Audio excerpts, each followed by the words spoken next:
বন্ধুরা তোমরা সবাই কেমন আছো? প্রত্যেক দিনের মতো চলে আসলাম আবার আজকে একটা রান্নার ভিডিও নিয়ে। সেটা কি দেখাও তোমরা কি রান্না বান্না করছি আমি।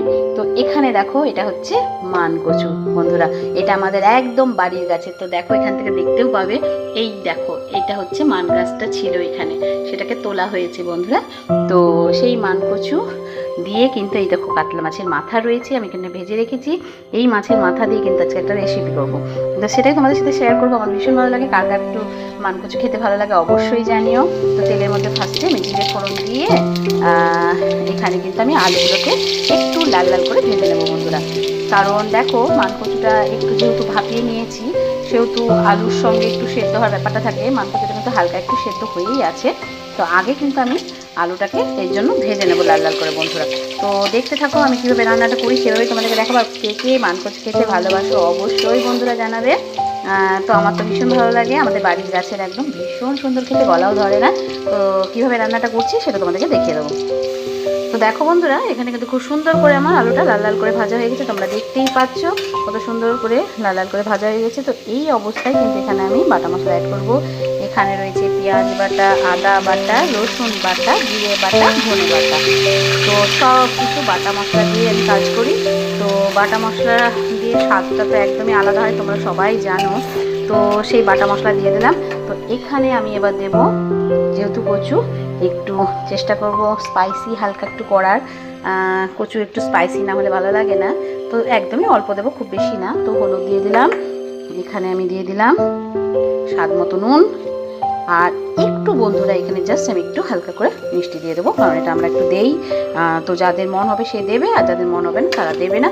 তো এবার কিন্তু সুন্দর মতো করে আমি এটাকে কষিয়ে নেবো বন্ধুরা। তো তোমরা দেখতে থাকো। তো দেখো বন্ধুরা এখানে কিন্তু মশলাটা আমার দেখো কত সুন্দর করে কষানো হয়ে গেছে, দেখতেই পাচ্ছ। তো এইখানে কিন্তু আমি সেদ্ধ করা কচুগুলো দিয়ে দেবো বন্ধুরা। একটু ভাপিয়ে নিলে কি হয়, কচুটা যদি তোমাদের কারো মনে হয় যে গলা ধরে বা কিছু, আমাদের এই বাড়ির কচু কিন্তু গলা একদমই ধরে না, নিশ্চিন্ত মনে আমরা খেতে পারি। তো তবুও একটু ভাপিয়ে নিই, জলটা ফেলে নিই, দিয়ে রান্নাটা করি, তাতে একটু সেদ্ধটাও হয়ে যায় তাড়াতাড়ি, আর খেতেটা টেস্টও হয়, মশলাগুলো ঢোকে ভেতরে। তো এবার কিন্তু সুন্দর করে মশলার সাথে আমি কিন্তু কচুগুলোকে একসঙ্গে ভাজা ভাজা করে নেবো। তোমরা দেখতে থাকো। তো দেখো বন্ধুরা এখানে কিন্তু খুব সুন্দর করে আমার কচুটার সাথে ভাজা হয়ে গেছে। এখানে কিন্তু ভেঙে রাখা মাছের মাথাগুলো আমি এবার দিয়ে দেবো, দিয়ে সুন্দর করে কিন্তু নাড়াচাড়া করে এই অবস্থায় আমি কিন্তু এখানে জলটা অ্যাড করব। তো একটু নেড়ে নিই, তারপরে বন্ধুরা জলটা কিন্তু এখানে অ্যাড করব। তো দেখো বন্ধুরা এখানে কিন্তু এবার আমি পরিমাণ মতো জল অ্যাড করে দিলাম। তো যেহেতু কচুটা সেদ্ধ করা আছে, সেহেতু বুঝে শুনে একটু জলটা দিতে হবে। তো দেখো আমার যতটুকু লাগলো আমি ততটুকুই দিলাম।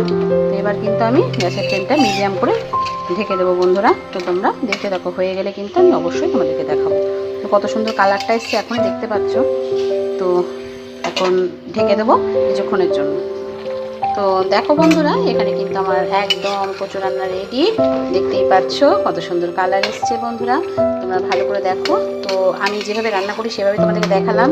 এখানে কিন্তু এবার গরম মশলাটা একটু দিয়ে দিয়েছি, আমি তোমাদেরকে দেখানো হয়নি, স্কিপ হয়ে গিয়েছে।